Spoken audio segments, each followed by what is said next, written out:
This wasn't supposed to be the note on which the 18th Lok Sabha should begin, but it is the note on which the 18th Lok Sabha's inaugural session is beginning. For the first time in decades, an election for the post of the Speaker will take place, when we will be seeing an election around 11 a.m. between NDA's Om Birla, a previous Speaker of the 17th Lok Sabha, Member of Parliament from Kota, versus K. Suresh, who is a veteran Congress leader from the state of Kerala. So what is visible clearly here is the big showdown that we are seeing. The note certainly is of confrontation between the Treasury benches and opposition. Remember, the Speaker's chair is very, very crucial. It is supposed to be a bipartisan role. But And that is the reason why the tradition has been, the convention has been, that there should not be any election for the post of the Speaker, because that would essentially mean that the Speaker would be seen as being affiliated to a particular group. But as they say, in politics, be prepared for surprises. That's what we saw play out in early hours yesterday, and when the government, as per the opposition, refused to give the Deputy Speaker's chair to the opposition, as has been the convention, and then they went ahead. Sunil Prabhu is joining us live. Sunil, around 9 a.m. we'll know about whether the Trinamool Congress is on board or whether the chinks in the opposition armor will be exposed around 11 when the voting takes place. That's right. I think they will, of course, be backing the India bloc. But what we have been made to understand after last night's meeting at Mr. Karge's residence, 2-3 important points that they are not going to push for elections in the terms of having physical counting, just a voice vote, but they're making their point loud and clear to the government. Don't take us for granted. We need to be reassured about the Deputy Speaker's post.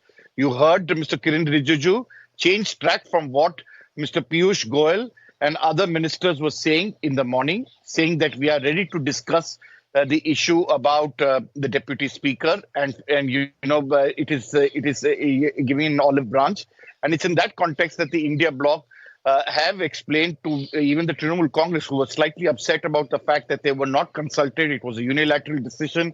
They were taken by surprise. That's because this was done at the spur of the moment, when the government of the day, and in this case, Mr. Rajnath Singh, who was consulting and speaking to others, refused to concede on the Deputy Speaker's post, a post which in coalition eras has always been given to the opposition. It's been the time immemorial practice. It's because, as you rightly pointed out, not only the Speaker but the Deputy Speaker, these are enshrined in our Constitution under Article 95, something that the government of the day in the previous regime in the 17th Lok Sabha did not fulfill, for best reasons known to them. And that's the reason why they could not be sure what the government would do this time round. Having said that, they also know, as you rightly said, there has to be a balance in Parliament. Both are, if you have to run Parliament, you need the Speaker as well as the Deputy Speaker. You need to have the government and the opposition discuss. It can't be my way or the highway, and having suspensions like 115 of them like in the last Lok Sabha. So those are issues that really need to be uppermost in the mind. There are a number of concerns that people have, and it's in this context that the India bloc is making. They know that they don't have the numbers, and the government will definitely be able to pull through. This is unavoidable. This is unfortunate, but they will allow this election to go through with a voice vote. That is what we are made to understand. Yes. Okay. So, Sunil, you are saying that the opposition will not be insisting on division. They'll be looking at just the voice vote, because this is about messaging, that this is about sending that message that they have an increased strength, that this is a far more vibrant opposition with its numbers, and hence they do not want to send that message that they can be taken for granted. They want to be assertive on day one. But Sunil, before I let you go, an important decision being taken by the India bloc, that Rahul Gandhi will be the leader of opposition. So when that tradition is followed, that the leader of the House and the leader of opposition actually go ahead and install the new speaker, that would be the Prime Minister and Rahul Gandhi. Well, that's been the practice, and it's not the India bloc, Maria. It's actually the Congress CPP chairperson Yes. Sonia Gandhi, who's nominated Rahul Gandhi, her son, to be the leader of the Congress party in Parliament in the Lok Sabha, and that's why he becomes the leader of opposition, because he has the Congress party this time has the requisite numbers. He also gets that cabinet rank status. It's a constitutional post. Also puts him on the high table with the Prime Minister, not only for the Speaker to lead him up, but also to be there to decide on important matters like the CBI, ED directors, the Chief Election Commissioner, the election commissioners, the NHRC, various other high bodies. And of course, also gets to call on visiting dignitaries this time round. It's something that they have been denied for the last decade by the Ministry of External Affairs to actually engage with the opposition and find out their views. So definitely a big decision by Rahul Gandhi, who finally relented. The Congress Working Committee had to insist that he take up his post. And we saw him yesterday, if you saw, Maria, taking on the BJP MPs who were videographing inside Parliament, asking them, is this permissible, and don't lie. So you are seeing a very proactive Rahul Gandhi on the floor of the House. This will require him to be in Parliament from, like his mother, from 9:30, 10 o'clock in the morning to around 1, and then again in the evening. So it's going to be a back-breaking job. Let's see how he performs in the next few days and months ahead.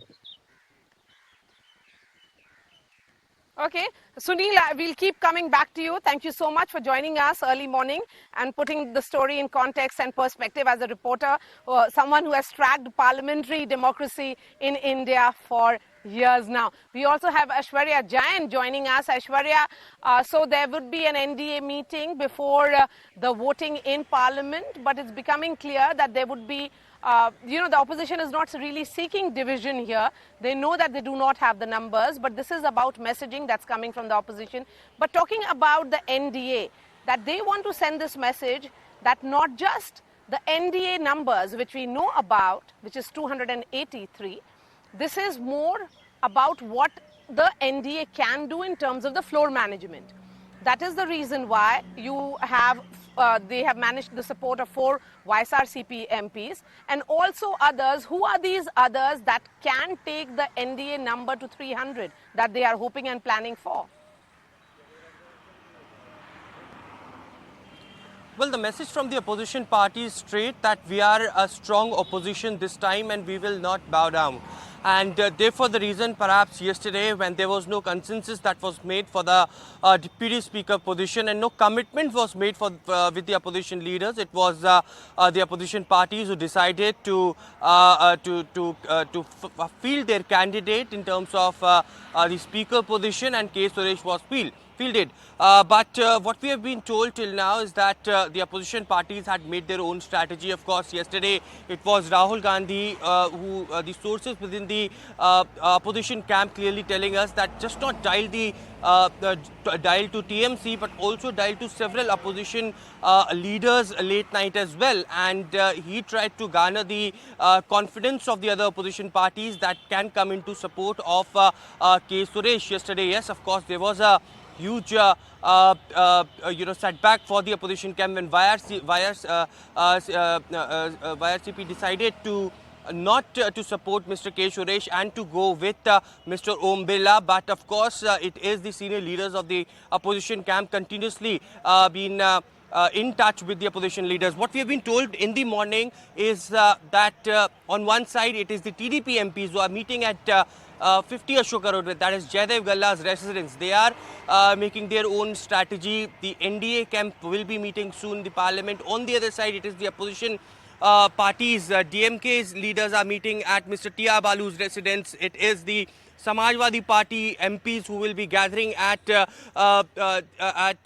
Ramgopal Yadav's residence, and also it is the Congress MPs who will be gathering inside the Parliament premises. So different opposition blocks are meeting at different levels, at different places early in the morning, and then they will be uniting together inside the parliament. But of course, as the strategy had been made very clear that they will not go for the votes or the countings inside the parliament when the speaker's election will be held, but it will be a voice vote that will that will be taken by, because a strong message needs to be sent out this time.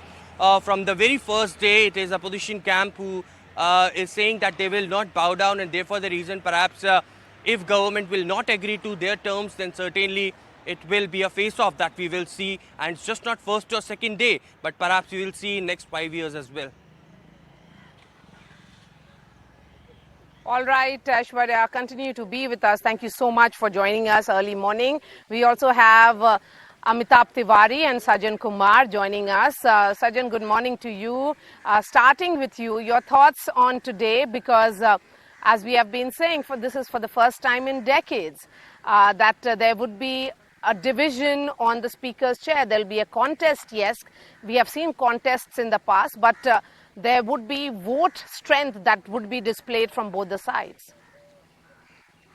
Good morning. Yes, I mean, 1950s and 2020s. I mean, they are two different worlds, two different centuries, but you find a striking similarity. 1950s was a new wave of democracy after independence, and 2020s also we are witnessing in the last 10 years a new wave of democracy, not only in India, but across the globe. That is, you find the gap, the boundary between the parliamentary and the protest politics that used to define the two modes of politics is now blurred.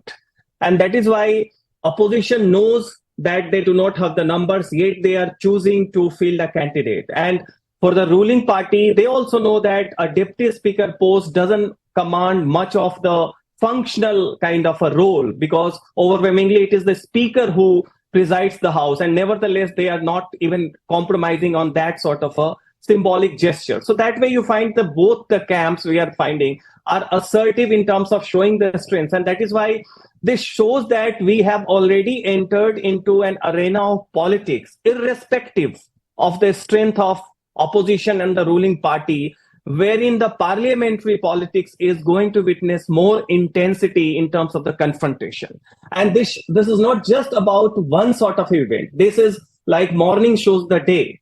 And it also shows that we are witnessing a scenario wherein there is a colossal lack of two leaders from the ruling and the opposition camp who shares an excellent chemistry that used to be the norm into the previous coalition era governments. And that is why this shows that perhaps we are going to witness a more sort of a confrontationist politics.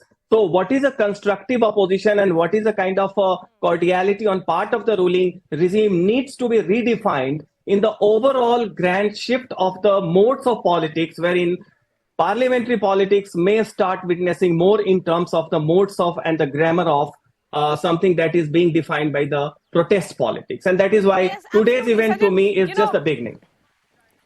Yes. Yeah. Yes, so it's not, cooperation or constructive dialogue. When yesterday there were two versions that came, one from Treasury benches, another one from the opposition of the nature of communication the two sides had. The government saying that this is pressure politics on the part of opposition. The opposition saying that we just want the convention to be followed. So, if by giving, they should commit to us for the deputy speaker's chair. What we saw trust deficit play out, and which is a complete departure from what we have seen in the past. The Lok Sabhas, say 14th, 15th Lok Sabhas, when it was about the two sides reaching to consensus on a number of issues. So Amitabh Tiwari, the tone is set, but there has to be a redefining of the equations between the two sides. It cannot be the same one-upmanship that we have seen by the Treasury benches in the 17th Lok Sabha. They have to, because the onus of running the House is on them, they have to really come down from, from that pedestal at which they feel they are at. The tone is set of confrontation vis-a-vis consensus, cooperation or coordination. Now, as you say that the onus of running the House is with the ruling party or the treasury benches. I agree with Sajjanji here is that the problem is that on both sides we do not have stalwart leaders who share a great rapport. We talk a lot about polarization of voters in Indian politics. What has also happened is that the leaders and the cadre have also got very polarized. Both the sides, the treasury and the opposition benches, have hardened their stance. And you talked about trust deficit. I would say the relationship has become fairly bitter now between the treasury and the opposition benches. So the NDA would like to continue to show business as usual. However, unless and until they suffer some sort of setbacks in running the parliament well as passing some of the bills, because they still have the majority in the Lok Sabha and a working majority sort of in Rajya Sabha, despite the BJD now clearly saying that they will play the role of an opposition to the BJP. So now, until and unless they get some setback, because see what happens is that the margins are thin even in the Lok Sabha, and in the Rajya Sabha, BJP does not have an absolute majority on its own, even with the allies. So we've seen in the past, in the last 5 years also, one or two bills were to be pulled back or could not be passed or had to be deferred because the treasury benches MPs were not present in the Rajya Sabha in the full strength. So now it becomes a very man-to-man marking sort of a scenario for all the 5 years. Any bill which goes to the parliament, you need to ensure that we have 292, we get at least 292 or more. The opposition needs to ensure that we get 234 or more, because that shows that both the sides have been able to hold on to their strength, because that's the first step. So today also, if there is a vote, both have to show that they have been able to hold on to their strength and add Yes, add and Amitabh, MPs in to their fact, support. NDA leaders Yes, NDA leaders have been told to ensure full strength. There was a meeting in, Mr. Amit Shah's chambers, and clear instruction was given to all that ensure full capacity of all your MPs, so that that show of strength, which will be visible from both the sides today, actually plays out. But the larger target that the NDA has set for itself is about these friendly parties.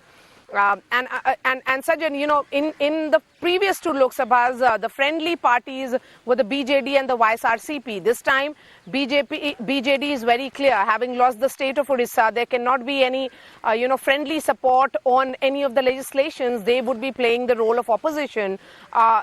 So BJD is out of the picture. They also do not have many representatives in Lok Sabha. But talking about YSRCP, 4 YSRCP MPs will be supporting the candidature of Mr. Om Birla. Yeah, exactly. And that chemistry is not something YSR love for Modi or NDA. Precisely, it's because the kind of politics, acrimonious politics that we are expected to witness in Andhra, because the way Chandrababu Naidu was hounded by the YSRCP government, certainly, I mean, he is expecting reciprocity on part of the TDP. So, supporting at this juncture certainly is a part of the calculation wherein the expectation would be certainly to tone down the kind of reciprocity that he must be fearing. So, but nevertheless, this is about more important is that not just among the leaders, among the parties also, be it allies or be it the treasury and the opposition benches, politics has become a zero-sum game. It's not just about the fear that BJP ends up kind of defecting, ensuring defection or getting a share of so many of their own allies, as have been the case with Shiv Sena and in the past in Rajya Sabha with TDP. Even in the opposition benches, you see the way defection started happening from the Congress camp to TMC after the Bengal elections, Susmita Dev in Assam to Lalit Tripathi in UP and lots many other examples.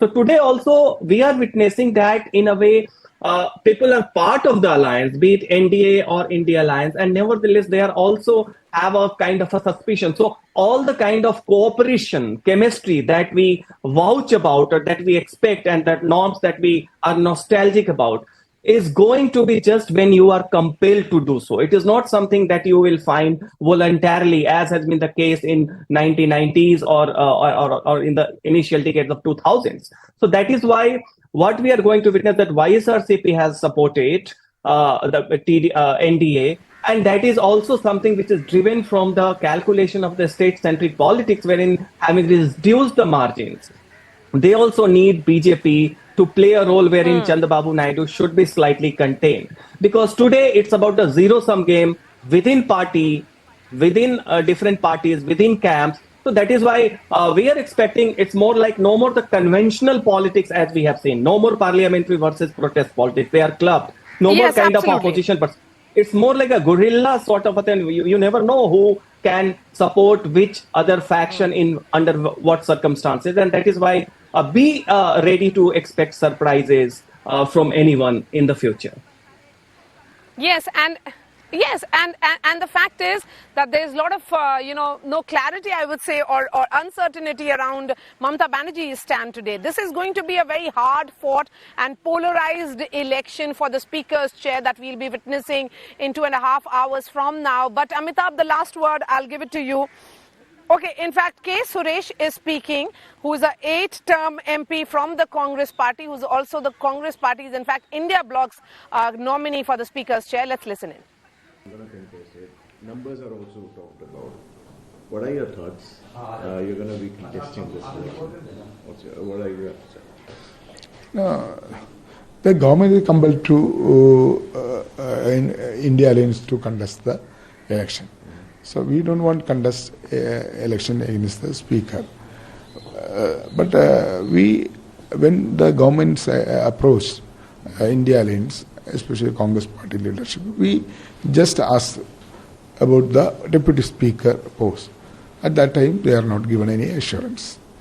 Yesterday, last time of the filing nomination, 11:30 or so, they are not given any assurance. They said, first you support the speaker election. After that, we can discuss the deputy speaker. So that was not, that reply was not satisfied us. So our leadership has to decide to contest the speaker election. This election is the adamant stand of NDA leadership. Otherwise, it could been avoided. But they are not ready to cooperate with the opposition. They are not ready to give a chance to opposition party for deputy speaker post. That's why this election is going today. But this election, the responsibilities, full responsibilities, NDA leadership. Because of the numbers will be very important in this regard. Your thoughts on that? Because the majority seems to be in their favor. What do you have to say on that? The number is not an issue, but the only thing is the convention there, the ruling party NDA is broken the convention. That's why we are fighting. TMC also mentioned that this decision of you contesting for the speaker position is a unilateral decision by the Congress party. Your thoughts on that? Now, yesterday evening everything is clear. Their leaders attended the India Alliance meeting yesterday evening in the Kargil's residence. Derek Ogren and Kalyan Banerjee attended. We explained the situation. They could understand the situation and they will also cooperate with us. The last of it be Rahulji as the NDTV in Lok Sabha. How much that would usher your chances or your strength in the House? A strong opposition will be there this 18th Lok Sabha under the leadership of Rahul Gandhi. So we fight against the undemocratic ways of this government. As Mr. K. Suresh said, that this is not about numbers, it's about convention, the convention being broken. But the larger sense, certainly, Amitabh Tiwari, is that all the traditions and the conventions that we have seen in the past will not be a norm anymore. That this is about a politics of total protest and confrontation. It's a guerrilla warfare, as a word that has been used by Sajjan here. See, conventions and traditions have already been broken in 2014 to 2024 tenure. when we did not have a deputy speaker in the last term. So yeah, I mean these things have been happening in the Lok Sabha. It was just that by sheer brute of the numbers which BJP or the NDA had, they were able to had their say in whatever way they wanted during the last 10 years. And this is something which we will need to watch out for in the next 5 years as to how the government maneuvers, and you use the word very correctly, which is the floor management. How does it use its floor management skills? The role of the parliamentary affairs minister kicks in here. How do they manage to pass their important legislative bills and implement the agenda of their manifesto in this trickier situation, in a situation where the numbers are fairly close? And you mentioned about the India bloc. In the India bloc, the three troublesome parties are the TMC, the Aam Aadmi Party, and the left parties, because none of them were in alliance with the Congress party in their strong backyards of Punjab, West Bengal, or Kerala. So BJP will always try to exploit these contradictions in this alliance, because that's fairly important. That's almost 30, 34 seats these three parties occupy, and they have always challenged the authority of the Congress party over this alliance. Now, with Rahul Gandhi's appointment or anointment as the Okay, so leader of you don't, opposition. Amitabh, so Amitabh, you don't see, while we know that these are there, the entire India bloc is full of contradictions, and there are these parties who will have visible confrontation because of their electoral interests in different states. But what about the NDA? JDU, and JDU is known for its multiple U-turns, and TDP boss hasn't been really reliable either in the past. Of course, they present a very friendly picture. It's a picture perfect family at the moment, but they have had their history. Yeah. So I was coming to that also. So these two parties essentially are dependent upon the NDA for financial package of their states. If they get some amount of financial support from the central government, I think they are likely to be on board. And the second aspect is that there is going to be transition of power in both these regional parties. And we've seen that whenever a transition of power takes place in regional parties like Samajwadi Party or even RJD, there are upheavals. It's not easy to manage a smooth transition of power, and that is where they would need the help of a stronger party like the BJP. So these two facts help the BJP Okay. to have an upper hand over these two allies largely in the near term. Yes, yes, and Sajan, the last word I'll give it to you before we slip into a short break. When we look at the 17th Lok Sabha, yes, it was high on productivity, 95%, in terms of productivity. But when we look at the further statistics, the minute details, it actually shows that 35% of the bills were passed with less than 1 hour of discussion, and 16% only went into the select committee. So the role of the select committee, the role of the standing committee, where there used to be further deliberations, the opposition and even some of the alliance partners used to seek that let there be further deliberation in the standing committee. That was diminished also in the 17th Lok Sabha.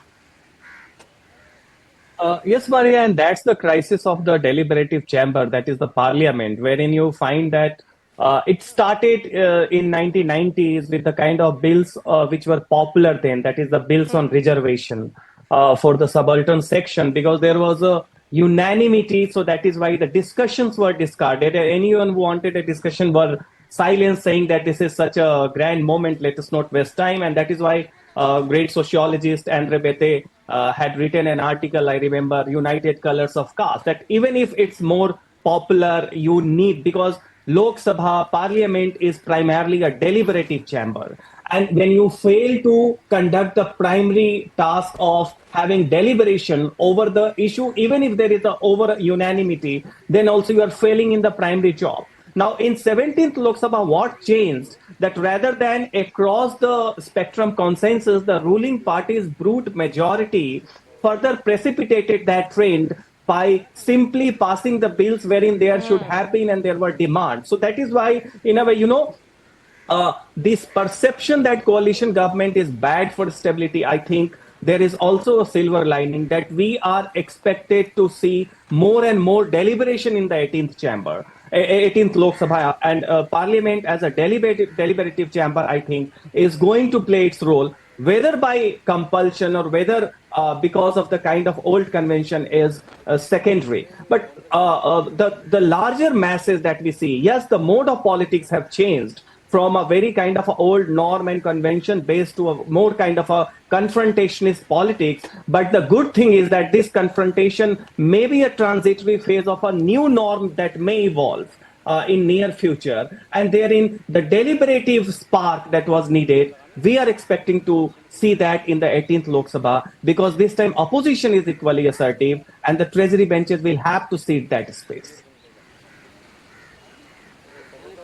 All right, Amitabh Tiwari and Sajan Kumar, appreciate your time. Of course, the stage is set for the big showdown for the Speaker's chair. There would be an election for that post. What appears is that the opposition will not be seeking division of votes. They will be going for voice vote because they know that they do not have the numbers. But by fielding K. Suresh, they have sent a message that they cannot be taken for granted, that the opposition here is robust, it has the strength and it has the voice, and hence they would be playing the role of, be keeping a hawk eye on the government. With that, it's a wrap from me. Divya returns on the other side with all the news and updates.